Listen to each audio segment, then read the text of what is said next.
Ambassador Sarah Chun stood in the gleaming corridors of the Galactic Council Station, her crisp blue uniform a stark contrast to the flowing robes and exotic forms of the alien delegates surrounding her. The massive space station, built from crystalline materials that seemed to bend light itself, housed representatives from over 300 species across the galaxy. For humanity, this was supposed to be their moment of acceptance into the greater galactic community. The massive chamber doors slid open with a whisper, revealing the Council's amphitheater. Thousands of beings filled the curved seats that spiraled upward into shadows. At the center sat the High Arbiters, 5 ancient species who had ruled galactic affairs for millennia. The Zephyrians with their translucent skin and multiple eyes, the towering Corax with their chitinous armor, the ethereal Veil who seemed to phase in and out of reality, the Mechanical Nexus Collective, and the flame-wreathed Ignis. Sarah walked to the speaker's podium, her footsteps echoing in the vast space. She had rehearsed this moment countless times. Humanity's application for membership in the Galactic Council represented decades of preparation, technological advancement, and diplomatic outreach. They had followed every protocol, met every requirement, and demonstrated their commitment to peaceful coexistence. The lead arbiter, a Zephyrian named Veltar, whose voice resonated through translation devices, began the proceedings. We have reviewed humanity's application for council membership. Your species has shown remarkable technological progress in a relatively short time. Sarah felt a flutter of hope. The preliminary assessments had been positive. Humanity had impressed many species with their adaptability, creativity, and rapid development of spacefaring technology. However, Valtar continued, and the word hung in the air like a blade, we have concerns about your species' aggressive nature and propensity for conflict. The chamber fell silent. Sarah's prepared response died in her throat as she processed the unexpected turn. Another arbiter, a towering Corax named Thekmor, leaned forward. Your history is littered with wars, genocides, and destruction. Even now, your homeworld shows signs of environmental damage and social inequality. Sarah found her voice. With respect, honored arbiters, humanity has learned from its past mistakes. We've established global peace, eliminated poverty, and restored our planet's ecosystems. We've shown we can work together for the common good. The mechanical voice of the Nexus Collective buzzed through the chamber. Analysis indicates probability of human expansion resulting in galactic destabilization at 73.7%. Your species lacks the maturity for council membership. Murmurs rippled through the assembled delegates. Sarah could see some species nodding in agreement while others seemed uncertain. The weight of representing her entire species pressed down on her shoulders. We understand your concerns, Sarah said, struggling to maintain diplomatic composure, but we believe our diversity of thought and experience could benefit the Council. Humanity has overcome incredible challenges through cooperation and innovation. The Veil Arbiter's form shimmered as it spoke, its voice like wind through crystal. Your cooperation appears limited to your own kind. The question remains whether you can extend this cooperation to species fundamentally different from yourselves. Sarah was about to respond when Veltar raised a hand for silence. The Council has reached a decision regarding humanity's application. The chamber held its collective breath.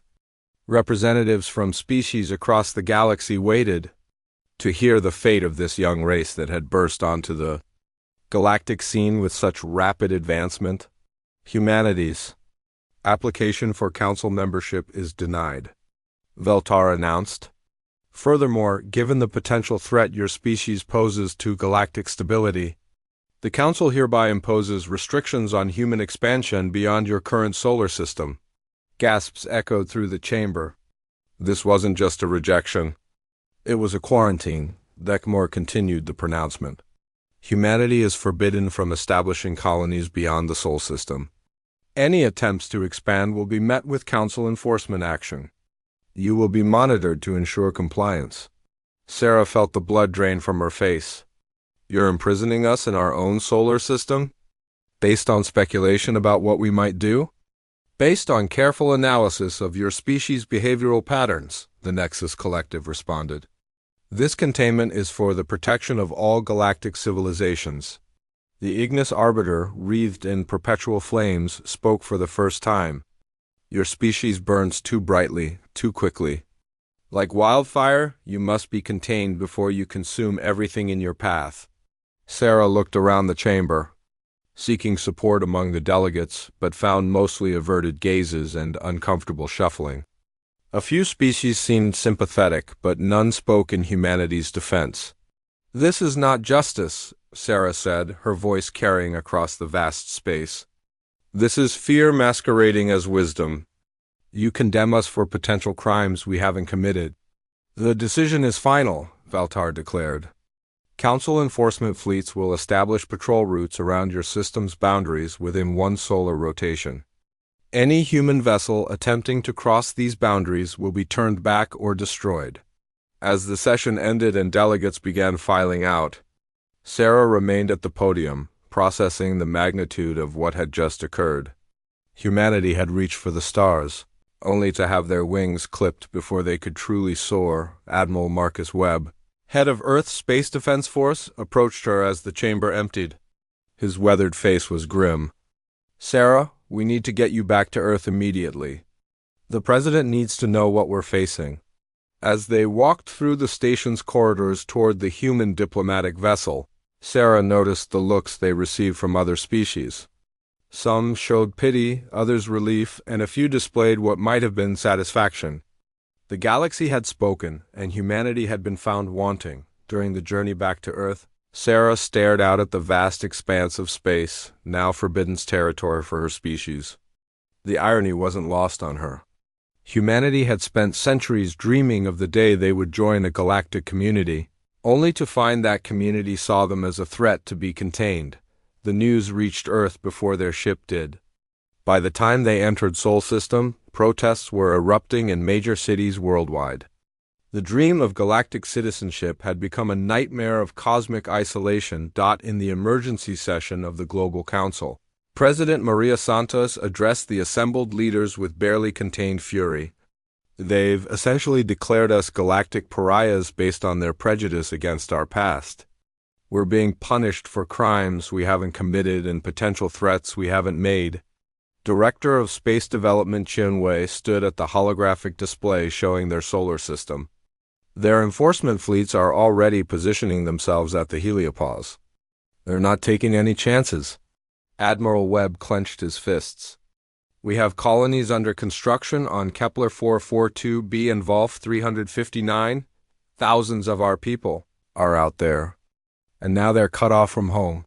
The weight of the Council's decision began to sink in for the assembled leaders. Humanity's expansion into the galaxy had been stopped cold.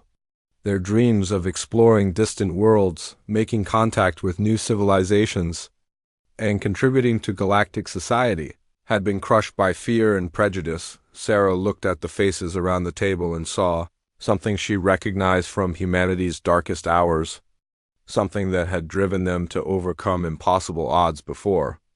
It was determination born from defiance, the refusal to accept defeat when faced with overwhelming opposition. They think they know us, she said quietly. They think they understand what humanity is capable of. The room fell silent as all eyes turned to her. They're about to find out how wrong they are. 3 months after the Council's devastating decision, the abandoned mining station on Ceres had been transformed into something unprecedented in human history. What had once been a simple asteroid mining operation now buzzed with activity as Earth's brightest minds worked around the clock on projects that would have seemed impossible just years before. Dr. Elena Vasquez walked through the converted laboratories, her footsteps echoing in the low-gravity corridors. As head of the Prometheus Initiative, humanity's response to their galactic imprisonment, she oversaw research projects that pushed the boundaries of known science. The Council had underestimated humanity's greatest strength, their ability to innovate when cornered. Status report, she called to her lead physicist, Dr. James Park, who was hunched over a quantum field generator that hummed with barely contained energy. We've achieved stable manipulation of spacetime at the microscopic level, Park replied without looking up. The Council's technology is based on conventional, faster-than-light travel through subspace. They've never encountered anything like what we're developing. Elena smiled grimly. While other species had been handed advanced technology by their predecessors or developed it slowly over millennia, humanity had been forced to innovate rapidly. Their isolation was breeding ingenuity at an unprecedented rate. In another section of the station, Admiral Webb studied holographic displays showing the positions of Council enforcement fleets. 12 massive vessels patrolled the outer edges of the Sol system, their advanced sensors monitoring every human ship and station. "They're getting comfortable," he observed to his tactical officer, Commander Sarah Kim. "Routine patrols, predictable patterns. They think they're guarding a zoo." "Sir, we're receiving another transmission from the Kepler colony," Kim reported. "They're asking when they can expect relief ships." Webb's jaw tightened. The human colonies beyond Sol system were slowly running out of supplies and equipment they couldn't manufacture locally. The Council's blockade was effectively strangling humanity's off-world settlements back on Earth. The global response to humanity's quarantine had been swift and unprecedented. Every nation had pooled resources for the Prometheus Initiative. The species that had once fought wars over territory and resources now worked as one toward a common goal: proving the Council wrong. President Santos addressed the global population from the newly constructed Unity Command Center in Geneva. "My fellow humans, we stand at a crossroads in our species' history. We can accept the limitations placed upon us, or we can show the galaxy what humanity truly represents." The broadcast reached every human settlement, from the bustling cities of Earth to the smallest research station on Europa. Our ancestors faced the darkness of ignorance and lit the torch of knowledge. They faced the barrier of distance and built ships to cross oceans. They faced the limit of gravity and reached for the stars. Today, we face a different kind of barrier, but our response will be the same. On Mars, the terraforming operations had been redirected toward a new purpose. Dr. Sarah Okafor, the lead atmospheric engineer, supervised the construction of massive manufacturing complexes hidden beneath the planet's surface. These facilities produced components for technologies the Council had never seen. "The beauty of their underestimation," she explained to her team, "is that they're not watching for the right things. They expect us to try breaking through their blockade with conventional weapons or ships. They're not prepared for what we're actually building." The quantum tunneling project was humanity's most ambitious undertaking. Instead of trying to go around or through the Council's barriers, they were developing technology to step outside conventional spacetime altogether. While other species traveled through subspace, humanity was learning to slip between the cracks in reality itself. Dr. Yuki Tanaka, the project's lead quantum engineer, made a breakthrough that changed everything. Working in a shielded laboratory deep within Ceres, she successfully transported a single electron across interstellar distance without it ever existing in normal spacetime during the journey. "It's not teleportation in the traditional sense," she explained to the assembled research team via secure communication. "The particle doesn't travel from point A to point B instead. We convinced the universe that the particle was always at point B and never existed at point A." Meanwhile, the Council continued their patrols, unaware of the revolution taking place under their noses. Zephyrian Commander Velkar reported to the Council that humanity showed no signs of attempting to break the quarantine. Human ships remained within the designated boundaries, and their communications suggested acceptance of their situation. What the Council couldn't detect were the quantum experiments taking place in heavily shielded facilities throughout the Sol system. Humanity had learned to hide their activities using technology derived from studying Council sensor systems captured from derelict ships found drifting in the outer system. The breakthrough came on a Tuesday. Dr. Park successfully transmitted a quantum-tunneled message to the human colony on Kepler 442b instantaneously across 1,200 light-years. The message was simple but revolutionary. Package delivered. Quantum tunnel stable. Within hours, small packages began appearing in the Kepler colony. Food synthesizers, medical supplies, and advanced manufacturing equipment materialized in specially prepared chambers.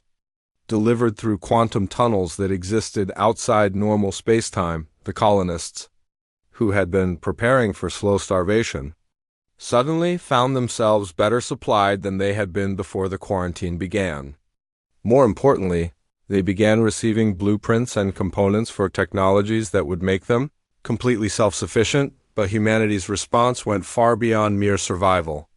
The Prometheus Initiative had discovered something remarkable about quantum tunneling. It worked both ways. If they could send supplies to their colonies, they could also receive resources and information. The isolated human settlements beyond Sol System had been developing in unique ways during their enforced separation. The Kepler colony had made breakthroughs in biomanufacturing. The Volf 359 settlement had developed advanced AI systems. The Proxima Centauri research station had discovered new forms of energy manipulation through quantum tunneling. These innovations flowed back to Sol System and were integrated into an expanding network of human technology that operated completely outside the Council's understanding of physics. Dr. Vasquez stood in the main laboratory of Ceres Station 6 months after the quarantine began, watching displays that showed quantum tunnel connections to 17 human settlements across the galaxy.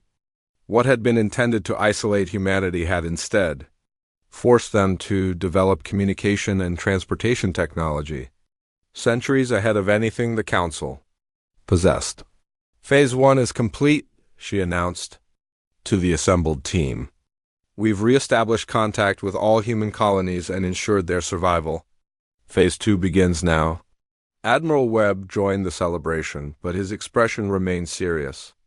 The Council thinks they've solved their human problem. They have no idea what's coming. Through the quantum network, human colonies were not just surviving, but thriving. More importantly, they were expanding. New settlements appeared on worlds the Council had never catalogued. Established through quantum tunneling rather than conventional space travel, the Andromedans, a species that had been conquered by the Council centuries earlier, received their first contact from humans through quantum-tunneled communications. Their shock at hearing from a quarantined species was matched only by their amazement at the technology being offered. Your Council cannot detect these communications, the human messenger explained. We exist outside their understanding of physics. We're offering alliance to all species who desire freedom from Council oppression.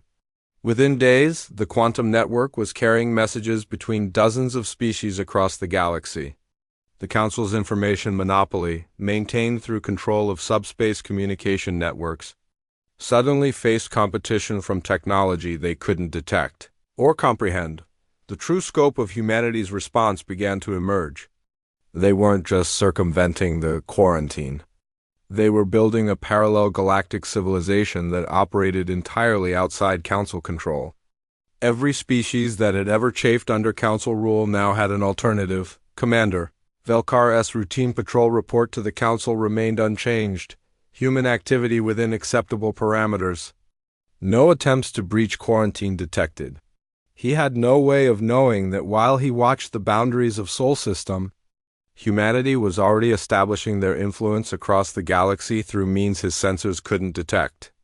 The prison the Council had built was about to become the launching point for humanity's true introduction to galactic society. As Dr. Vasquez prepared the specifications for Phase 2 of the Prometheus Initiative, she smiled at the irony. The Council had intended to contain humanity's expansion. Instead, they had forced humanity to develop technology that made them the most advanced species in the galaxy. They wanted to see what humanity was capable of, she murmured, watching quantum tunnels open connections to worlds the Council had never dreamed existed. They're about to find out? 1 year after the quarantine, the Galactic Council convened for their regular session in the same crystalline chamber where they had condemned humanity to isolation. The arbiters took their positions with the confidence of species who had maintained galactic order for millennia. They had no reason to suspect that their carefully constructed dominion was about to crumble. High Arbiter Veltar began the session by reviewing the status of various galactic regions. Trade routes remained stable, tribute payments from client species arrived on schedule, and their enforcement fleets reported no significant disturbances. The human quarantine was mentioned only briefly as a successful containment operation. Commander Velkar reports that the human species remains within designated boundaries, Veltar announced. Their expansion has been successfully halted, and projections indicate their isolated colonies will require Council assistance within 5 solar rotations. The assembled delegates murmured approvingly. The human problem had been solved through decisive action and superior technology. It was exactly the kind of firm leadership the galaxy expected from the Council. That confidence lasted exactly 17 more minutes. The first sign of change came when the chambers communication systems activated without authorization. Every display screen in the vast amphitheater flickered to life simultaneously, showing the same image, the flag of the newly formed Human Liberation Network. Honored delegates of the Galactic Council, Ambassador Sarah Chun's voice filled the chamber. Though she was supposedly confined to Sol System over 8,000 light-years away, I bring greetings from free humanity and our allies across the galaxy. Panic erupted in the chamber. Security forces scrambled to cut the unauthorized transmission, but their efforts failed. The signal was coming from everywhere and nowhere, transmitted through quantum tunnels that existed outside their understanding of physics. Impossible, Vikmar growled, his chitinous armor clattering as he leaned forward. Humans lack the technology for galactic communication. Sarah's image smiled. You assumed we would remain the same species you judged a year ago. You assumed wrong. The displays changed to show live footage from across the galaxy. Human settlements on worlds the Council had never catalogued. Thriving colonies that should have been starving. Most shocking of all, representatives from dozens of species standing alongside human diplomats in formal alliance. The Council made a fundamental error in their assessment of humanity, Sarah continued. You assumed our greatest weakness was our aggression. Our true strength has always been our adaptability. Veltar finally regained his composure enough to speak. This transmission will be terminated immediately. Whatever trickery allows this communication will be traced and eliminated. By all means try, Sarah replied. Your technology operates in subspace. Ours exists in quantum dimensions you've never discovered. You might as well try to shoot down a star with arrows. The chamber erupted in chaos as delegates from various species began shouting questions and demands for explanation. Many had received their own quantum communications from the Human Liberation Network in recent days, offering everything from advanced technology to military protection from Council. Enforcement, Admiral Webb's voice joined the transmission. For the past year, you've watched our borders while assuming we were trapped. In reality, we've been building. Our colonies haven't just survived. They've thrived and expanded beyond your ability to track or control. New images appeared showing the true scope of human expansion. Settlements throughout the Milky Way, communication networks spanning multiple galactic arms, and manufacturing facilities producing technology that made Council equipment look primitive. The Nexus Collective's mechanical voice cut through the noise. Analysis request. How did quarantined species establish galactic presence without detection? Through technology you helped us develop, Dr. Elena Vasquez's voice answered as her image appeared alongside Sarah's.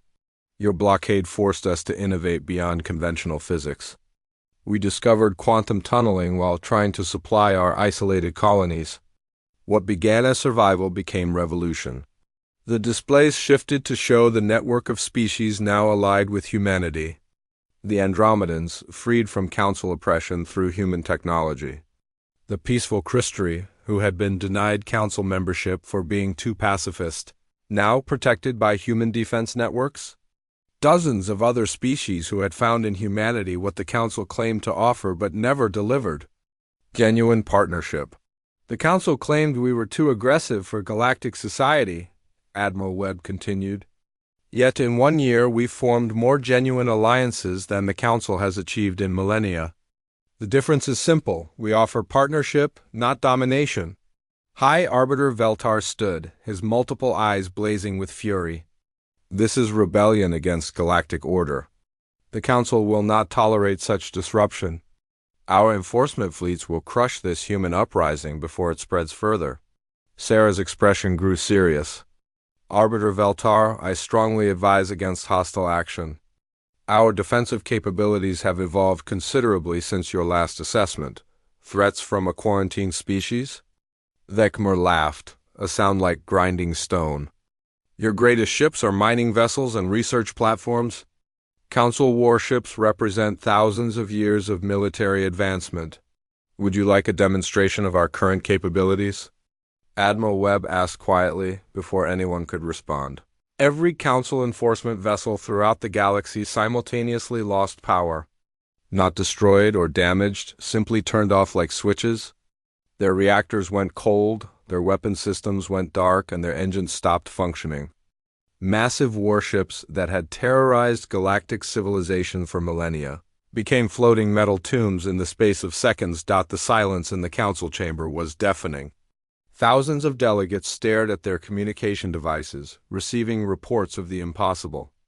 Every Council military asset in the galaxy had been neutralized simultaneously. How? The Veil Arbiter whispered, its ethereal form flickering with confusion. Quantum field manipulation, Dr. Vasquez explained matter-of-factly. We convinced the universe that your reactor cores were never designed to function. The effect was retroactive across your entire fleet. Don't worry, the effect is temporary. Power will return in approximately 12 hours. This is an act of war, the Ignis Arbiter blazed, its flames growing brighter with rage. No, Sarah replied firmly. This is a demonstration. Had we wanted war, your fleets would be debris fields instead of dormant ships. We're offering you the same choice you offered us, adaptation or isolation. The displays changed again, showing the new galactic order that humanity and their allies were creating. Trade networks that operated on mutual benefit rather than forced tribute. Defense pacts based on consent rather than conquest. Scientific exchanges that accelerated. Development for all participants rather than hoarding. Knowledge for the few. Your Council has ruled through fear and superior technology for millennia, Sarah continued. Both of those advantages have just ended. Every species in this galaxy now knows that Council power can be turned off like a light switch. President Santos's image appeared, her voice carrying the weight of unified humanity. We're not here to destroy the Council or seek revenge for the injustice you inflicted upon us. We're here to offer you the same opportunity for growth that we've given ourselves and our allies, the chance to evolve beyond your current limitations. The chamber buzzed with frantic conversation. As delegates realized the implications, species throughout the galaxy were already receiving offers to join the Human Liberation Network. Many who had chafed under Council rule for centuries saw an opportunity for genuine freedom. What are your terms? Veltar asked finally, his voice heavy with defeat. Dissolution of the current Council structure, Admiral Webb replied. Establishment of a new galactic democracy where all species have equal voice regardless of age or military power. Recognition of the right of all civilizations to develop and expand freely. And accountability for the oppression you've maintained for thousands of years. And if we refuse? Vekmer demanded. Sarah's expression remained calm but determined.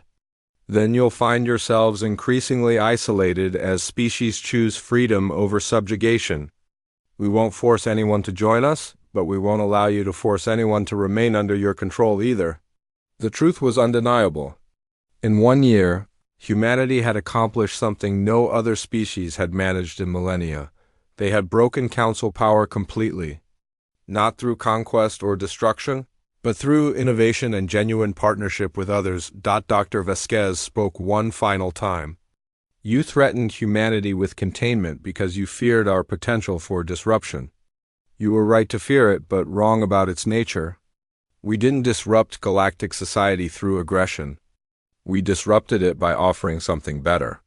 As the transmission ended, the council arbiters found themselves facing a chamber full of delegates who were openly discussing their options. Many species were already planning to join the Human Liberation Network. Others were demanding immediate reforms to council structure. A few loyal client states remained, but their support was wavering as they watched council military might reduce to an empty threat. The revolution was complete. Humanity had proven that true strength